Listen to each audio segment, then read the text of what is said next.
Herkese merhaba arkadaşlar, kanalıma hoş geldiniz. Yeni bir videoyla karşınızdayım. Arkadaşlar, bugünkü videomuzda Türkiye'nin güzel oyuncusu Ebru Şahin'in eşi Cedi Osman'la birlikte spor yaparken muhteşem görüntüleri sosyal medya hesabından paylaşıldı.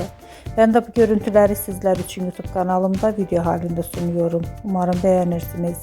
Arkadaşlar, videomu beğendiyseniz kanalımı izlemeyi ve bildirim butonuna basmayı unutmayın. Şimdilik benden bu kadar olsun. Yeni videomuzda görüşmek üzere. Hoşça kalın.